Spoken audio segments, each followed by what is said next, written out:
누가복음 8장 16절에서 18절입니다. 예, 앞에 씨 뿌린 비유, 오늘 본문은 등불 비유입니다. 누구든지 등불을 켜서 그릇으로 덮지 않고 평상 아래 두지 않고 등경 위에 두어서 들어가는 사람들로 하여금 그 빛을 보게 하려 함이라 하는 말씀입니다. 전등을 천정에 두지, 전등을 침대 밑에 두지 않죠. 전등을 켜서 천정에 달아놓고 어둠을 밝혀 사람들이 방에 들어가도록, 혹은 가로등도 그렇죠. 가로등을 위에 다는 거는 길을 밝히기 위해서죠. 가로등을 바위 밑에, 풀 밑에 두지 않죠. 이게 당연한 말씀인데, 이게 하나님의 나라입니다. 하나님의 나라에서는 등불을 등경 위에 둡니다. 하나님의 말씀, 이 말씀이 세상을 밝히는 빛이죠.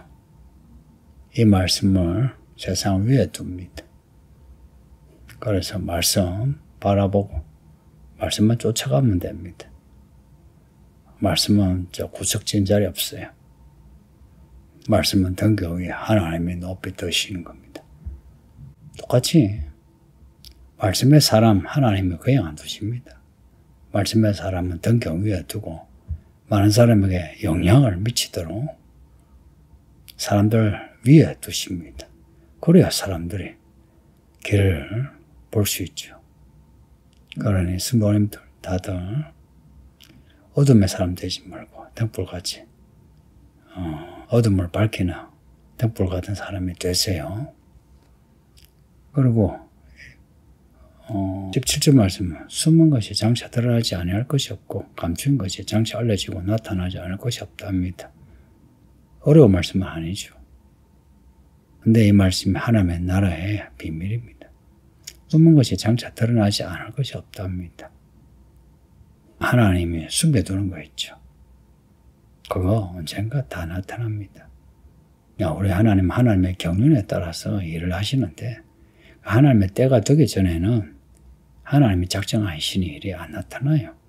그래서 사람들은 하나님이 안 계시다 하고, 하나님이 살아계시지 않다 하고, 하나님이 우리의 기도를 안 들어주신다 하고, 그리고 교회 다니면서도 하나님에 대해서 불평하는 사람이 많죠. 그러나 하나님은 하나님이 숨겨두실 때는 반드시 나타내기 위해서 숨겨두십니다. 아버지가 자녀에게 줄 지갑을 숨기는 거, 자녀에게 언젠가 용돈 주려고, 자녀에게 더 큰 기쁨을 주려고 돈을 숨기고 선물을 숨겼다가 자녀가 자라면 용돈을 주고 선물을 주는 거죠.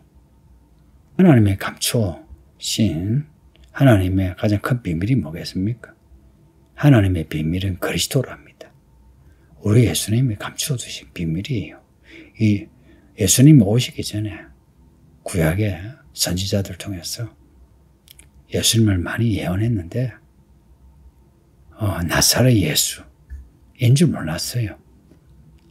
다 하나님이 말씀하시는 그 사람 예수, 감추던 사람으로서 몰랐는데 예수님이 나타나시니까 긴가민가했죠. 그래서 앞에서 보면 세례 요한이 오실 그이가 당신입니까? 라고 물어봤어요. 우리 예수님이 하나님이 감춰두신 사람입니다. 그리고 하나님이 감춰두신 사람, 어느 때까지는 이 사람이 메시아인지 이 사람이 하나님의 종인지 알지 못해요. 그러나 때가 되면 나타나는 겁니다. 여러분은 어떤가요? 하나님이 감춰두신 사람인가요? 하나님이 감춰두신 사람은 하나님의 비밀을 가지고 있겠죠. 이 말씀이 하나님의 비밀입니다. 그래서 이 말씀을 듣고 받아들이고 말씀대로 살면 하나님의 비밀이 우리에게 만들어져요. 하나님의 비밀이 우리 안에서 만들어져요. 하나님이 집을 짓듯이 우리 안에 하나님의 비밀을 만드셔서 언젠가 우리를 하나님의 종으로 하나님의 일에 쓰시는 겁니다. 다니엘서의 다니엘 보세요. 요셉 보세요. 우리 보고 하나님이 쓰시는 사람이 되라 한 겁니다. 그러니까 하나님이 쓰시는 사람은 언제까지는 안 드러나지만 언젠가는 드러나게 됩니다. 그 드러나기 전까지 지금 훈련 잘합시다. 괜히 교만해가지고 믿음이 온전해지기 전에 믿음의 자뻑에 빠지지 말고 지금 잘 배우세요. 잘 배우세요. 예수님이 진짜 오시거든요.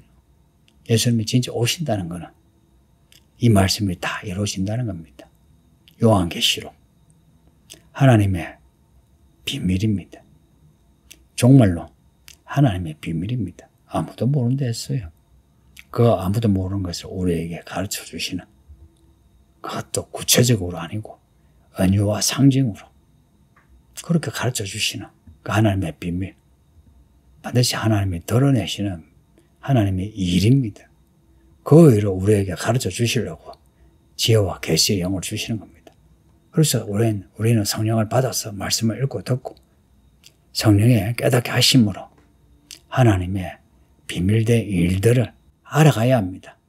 그렇게 알아가면서 오실 예수님을 준비 잘하는 겁니다.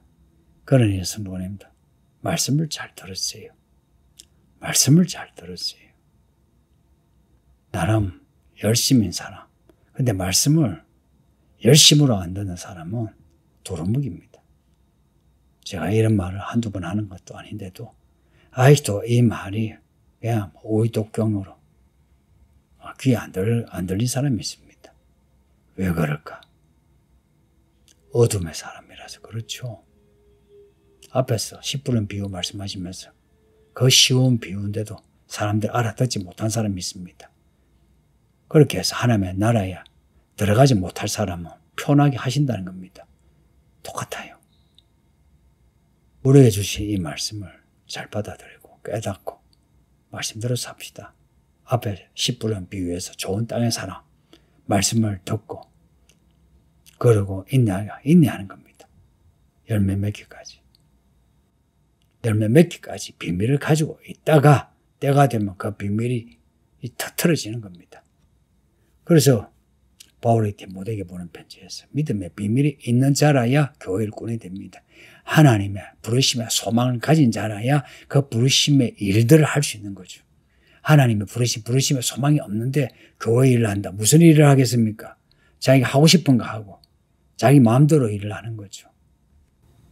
그래서 우리 성도님들은 다 하나님의 비밀을 간직하시기를 이 말씀입니다.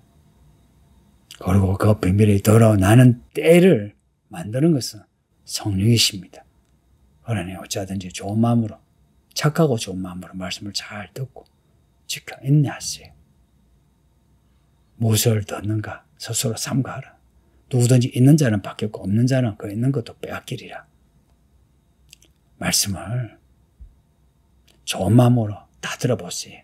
그러면은 그 이상의 좋은 열매를 주신답니다. 그런데 말씀을 듣지 않고 그냥 내가 내 마음대로 살면 들었던 말씀도 다 잃어버려요. 여러분은 지금 어떤 모습인가요? 좋은 땅의 사람으로 믿음의 비밀을 가지고 하나님의 빛으로 언젠가 나타날 사람으로 사십니까? 아니면 여전히 그런 빛이 없이 어둠 속에서 그냥 내 하고 싶은 대로 살아갑니까? 기도하겠습니다. 아버지 하나님 감사합니다. 오늘도 주의 말씀을 읽었으니 우리 모든 성도가 하나님의 등불 같은 사람이 되어 하나님이 쓰셔서 이 어둠의 세상을 밝히는 하나님의 종되게 하옵소서. 우리 하나님은 경륜을 가지시고 때가 차면 그 경륜을 우리에게 밝혀 보여주시니 아버지 우리가 다 하나님의 경륜 속에 있게 하소서. 하나님이 이 경륜의 말씀을 받아들여 우리의 삶이 하나님의 등불 하나님의 비밀이 되어 세상에 빛나게 하시고 언젠가 사람들 앞에 나타나는 사람들이 되게 하여 주소서. 부디 우리가 듣는 이 말씀을 조심해서 듣고 이 말씀을 잃어버리지 않도록 하옵소서. 감사하고 예수님 이름으로 기도하옵나이다. 아멘.